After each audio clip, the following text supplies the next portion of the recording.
So I'm back at Grandfather Carrot Cake and I've ordered their luak, oyster omelette. And this is the other highlight here.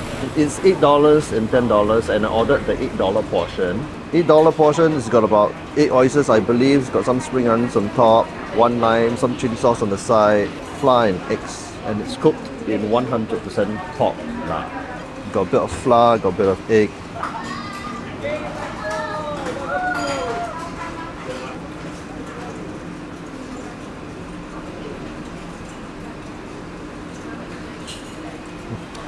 Oh my god. This is truly amazing, okay?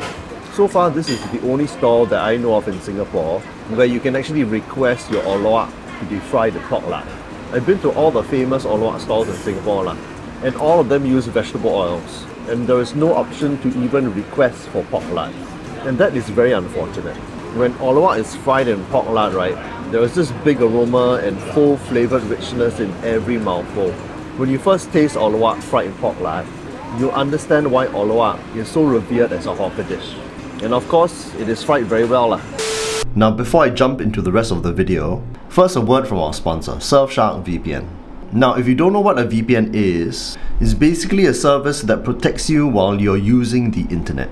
It stops unwanted data collection, hides your online activities, and secures your browsing.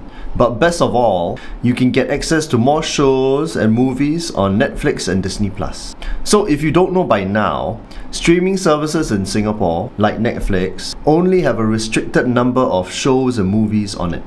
But there is so much more content on Netflix in other countries. Unfortunately, you can't access that content. But with a VPN, you can. Just switch over to a different country, and it will seem that you are watching Netflix from the USA, the UK, or anywhere else in the world. Surfshark VPN also has a built-in feature called Clean Web.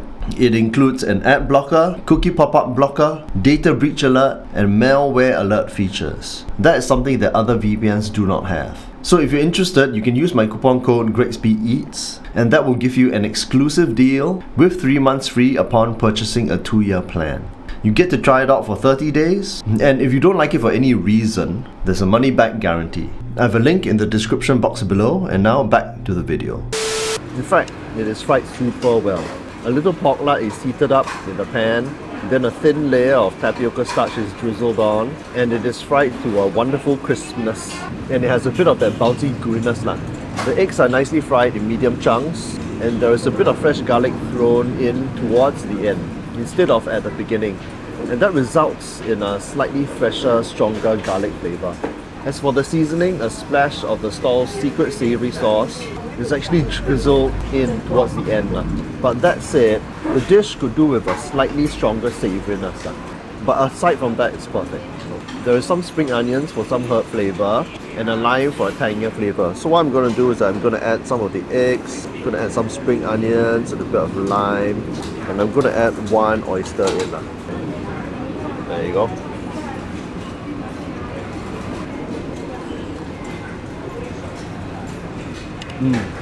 Oh god. And that very nicely rounds out the flavour. You know, a bit of tanginess to cut through the richness, to add a little bit additional flavour. And that spring onions also adding that additional flavour. It's wonderful. And the creamy oyster. Okay, as for the oysters, right, you get about 8 small to medium oysters in an $8 portion. And I know they're not large oysters, but small oysters is actually a refreshing sight to see. Because luak hawkers only started using the big Korean oysters, right, when it was introduced into the market some decades ago. Now almost all luak hawkers, right, they've switched over to these big oysters. But traditionally, Singapore luak has always been using small oysters. But are small or big oysters better for the dish? Frankly, I don't know. The only thing I can think of is that maybe a large chunk of oyster, when you eat it right, might throw off the overall balance of the dish. On the side, there is some chili sauce.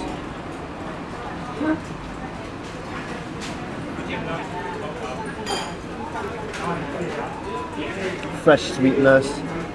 Oh, spicy. But actually, the overall effect is this, okay? If you add some of the luak, then you add some of the lime, and some of the chili sauce, okay? I'm going to dip some spring onions.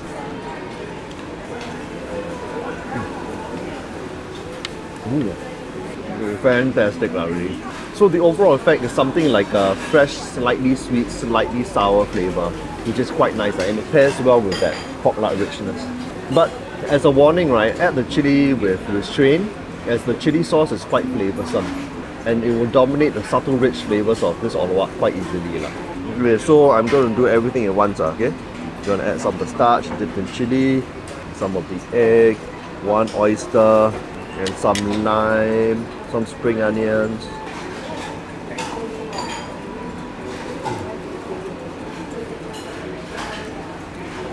This is like 10 times better than any orloak that I've tasted, because it freaking uses pork lard. How can you miss out on such an essential ingredient in orloak? I don't understand.